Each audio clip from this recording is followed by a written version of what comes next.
one of my favorite topics, the importance of having wellness, like incorporating wellness in your routine. Brent, what are your thoughts? Yeah, I think it's very important. We've in past podcasts we've always talked about business ideas or business tips or philosophies, but I think just as important, it's good to mix some of that home life and physical and wellness life into the business life as well. Because I think what you'll find is when you take care of your mind and body, all of a sudden you're a better performer at work, you're a better performer at home. And so I think it's a very important piece of the puzzle. No, I agree. I know you've been getting into fitness. Yeah. You have been, but this time it's like been amped up. Yeah. Um, so tell us a little bit about that. Yeah. So I started down this fitness road a while back, and I lost a pretty good amount of weight. I think I'm down 37 pounds to date. But then I hit this kind of plateau where you lose a certain amount of weight and then you just kind of stay there. So I started this workout program with a former Iowa State University wrestler, and he was named one of the best wrestlers in the state when he was in college. And we played golf together, and we had talked about doing some type of workout program in the off season. And so he's, of course, that gets him back into his old competitive juices. So he says, I'm going to put together all the workouts. We're going to do them together, and you just come and do what I tell you to do. And so we started that.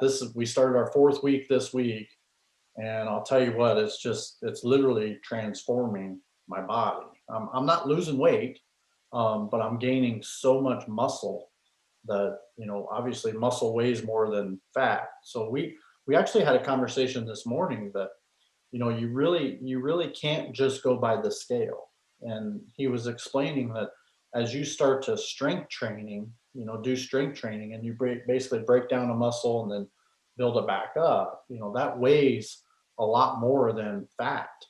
So these people that are on these fitness, processes, they need to know and understand that you can't use just the scale as an indication of whether you're getting better or not. What he suggested, and I found it pretty intriguing, was we actually track every week, like what weights we're doing, how many reps, all those things. And you can see you gradually get stronger and stronger and stronger to the point where you're like, wow, I can't believe I started here, but today I'm here. And even though when I step on the scale, I still weigh the same. I still weigh the same as what I did when I started, but I'm just so much leaner and stronger.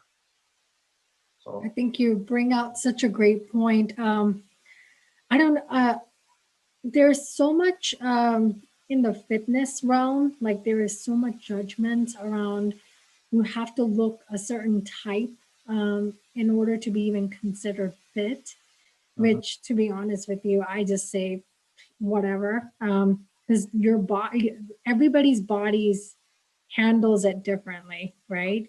There's a lot of, I'm not a coach or anything like that, but one thing I do share, there's some biases that say, if you're this tiny, you're fit, you're or lean, or whatever the definition of fitness is. And I would say that's all bogus because to your point, if you gradually increase if you're lifting more, you're running faster, you've got more endurance, to me, that's considered to be fit. yeah, Not that you are, for women, like you're a size two. You may be very unhealthy and be that size, or you could be, double that and be very fit. Those measurements, those biases just need to be out of our minds. I think it's the new wave of wellness, right? It's a new way of looking at fitness. Like I do CrossFit. Now I built a CrossFit gym at my house. I lift a ton, right? But I started from scratch and build myself up, but I'm a bigger person, I'm just my body's built, I may not be this that doesn't mean that I'm not fit. Yeah, I that's can okay. probably outlift a lot of people that are hearing this podcast. So, Yeah, and I think it's important, the biases you talk about, and one of those, being the scale, right? I mean, you get mhm. on the scale, and I actually quit getting on the scale. I'll get on it, once a week, maybe once every couple weeks. But the biggest change I've noticed is my clothes.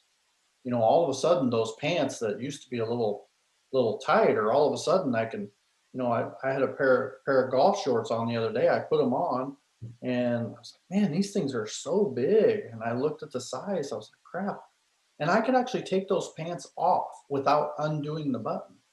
And you're like, okay, that's a better indication to Yeah, me than the scale, because now it's telling me these clothes are just too big. And yeah, a month ago they weren't. yeah. So No, I agree. I agree. I think, for folks that we're big into wellness, and wellness includes fitness, as well as, I'm big on meditation as well. Listen to a meditation like pretty much on a nightly basis, but it's whatever your jam is, But to your point, once you start to take some of your time, your me time, and incorporate, whether that's into fitness, wellness, mindset, just taking a pause and doing like breathing exercises, it's just going to be so much better for you.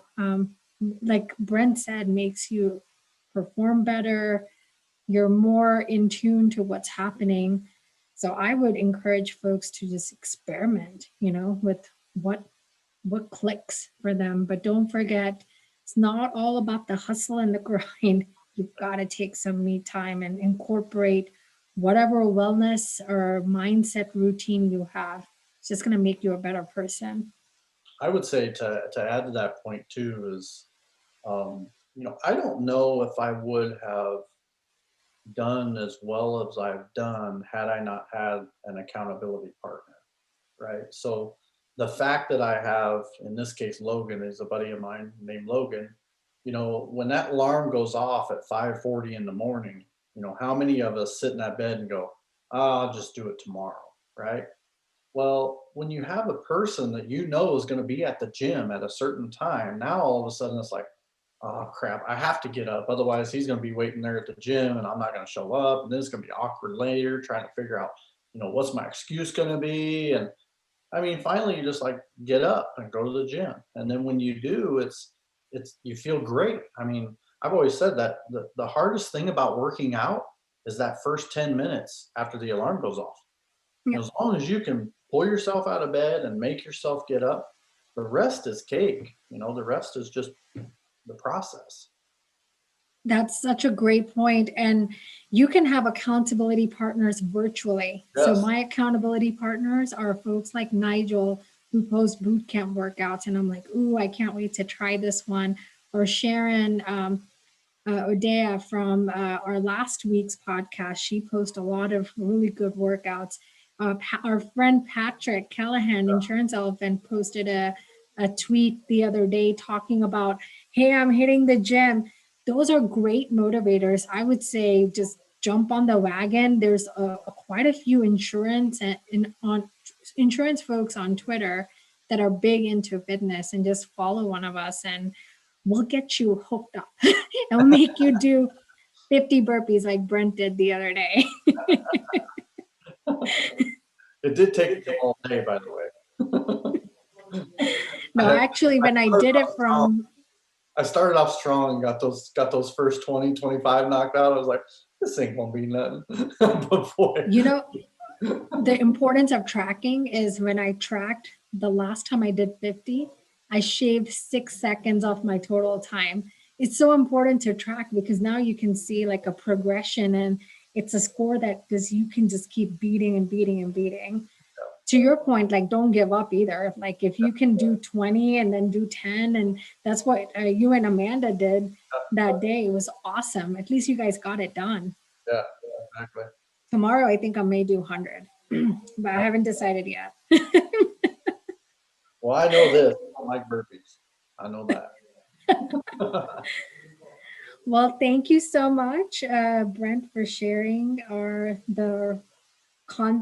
like incorporating wellness. And folks, if you have any questions, feel free to contact us. And I know it's not an insurtech concept or topic, but it is something that we strongly believe, even the insurtech community believes in. Yeah. So until next time, thank you.